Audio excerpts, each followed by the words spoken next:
Item ಯಾವುದೇ ಇರಲಿ try ಮಾಡಿ ಆಚಿ ಚಿಕನ್ ಮಸಾಲಾ. ರಾಹುಲ್ ಗಾಂಧಿ ಲೋಕಸಭೆಯಲ್ಲಿ ನಿನ್ನೆ ಅಬ್ಬರಿಸಿ ಬೊಬ್ಬೆರೆದರು. ಅಮೆರಿಕ ಭಾರತ ನಡುವೆ ವ್ಯಾಪಾರ ಒಪ್ಪಂದಕ್ಕೆ ಪ್ರಧಾನಿ ಮೋದಿ ವಿರುದ್ಧ ಬೆಂಕಿ ಉಗುಳಿದ್ದಾರೆ. ಇನ್ನು ರಾಹುಲ್ ಮಾತಿಗೆ ಕೆರಳಿರುವಂತಹ ಬಿಜೆಪಿ ನಾಯಕರು ಈಗ ಹಕ್ಕುಚ್ಯುತಿಗೆ ಮುಂದಾಗಿದ್ದಾರೆ. I am saying that you have sold India.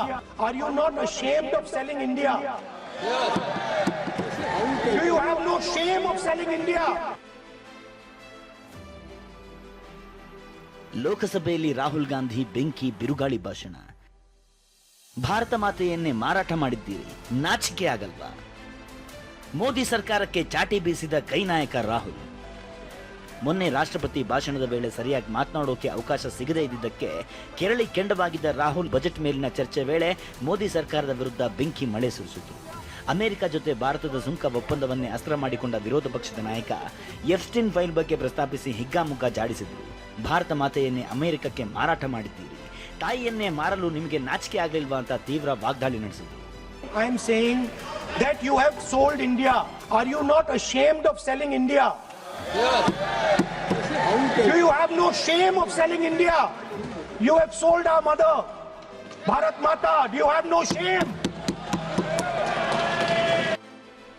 ಪ್ರಧಾನಮಂತ್ರಿನ ಬೆದರಿಸಿದ್ದಾರೆ, ಕಣ್ಣಲ್ಲಿ ಭಯ ಕಾಣಿಸ್ತಿದೆ.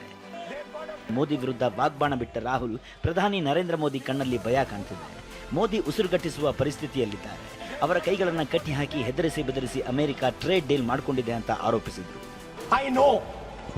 The interesting thing is that I know that the Prime Minister would not sell India under normal circumstances. He will not do it. You know why he sold India?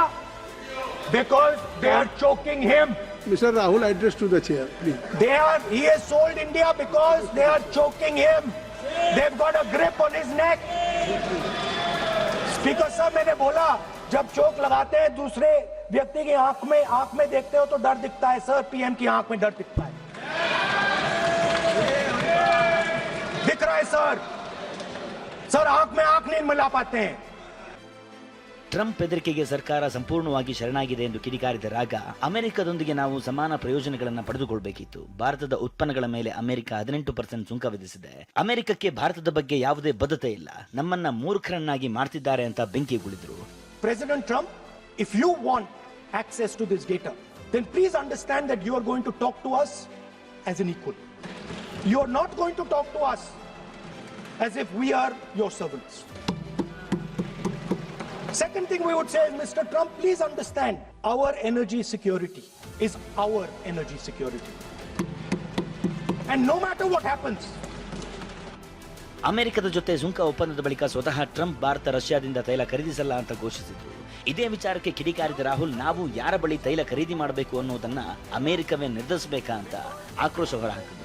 Now the United States will decide who we buy oil from. Yes. The United States will come to us and say, you cannot buy oil from so and so and so and so and so and so. Russia, Iran, whoever they want, they will decide. Our Prime Minister will not decide. Please understand, and they will monitor. They will keep a watch, meaning they will look. And if India buys oil from anyone they do not want, they will punish us. Epstein files ಬಗ್ಗೆ ಪ್ರಸ್ತಾಪ, BJP ನಾಯಕರ ವಿರೋಧ.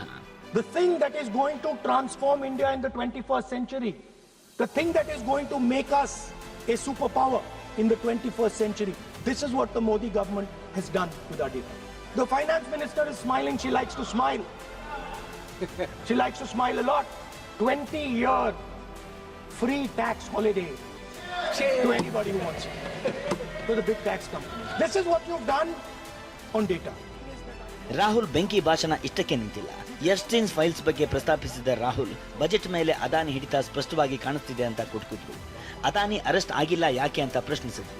At the center of our budget, like I said, jujitsu में grip दिखती है, राजनीति में grip choke नहीं दिखता. At the center of our defense budget is a choke applied by Mr. Adani. So I'd like to talk about Mr. Adani and the case in the United States against Mr. Ambani, because that is a central part of the budget. वो भी इस house के कोई सदस्य नहीं जिसपे आप आरोप लगा रहे, कैसे संभालेंगे? ಸದನದಲ್ಲಿ ರಾಹುಲ್ ಗಾಂಧಿ ಎಫ್ಸ್ಟೈನ್ ಫೈಲ್ಸ್ ಬಗ್ಗೆ ರಾಹುಲ್ ಪ್ರಸ್ತಾಪ ಮಾಡ್ತಿದ್ದಂತೆ ಬಿಜೆಪಿ ಸಂಸದರು ಆಕ್ಷೇಪ ವ್ಯಕ್ತಪಡಿಸಿದರು. ಈ ವೇಳೆ ಗದ್ದಲ ಕೋಲಾಹಲವೇ ನಡೆಯಿತು. all the points he has made have serious repercussion. He must authenticate on all the allegations he has made. I will, sir, I will authenticate right now. I've got it. You have to Because sir, let me authenticate. Kindly.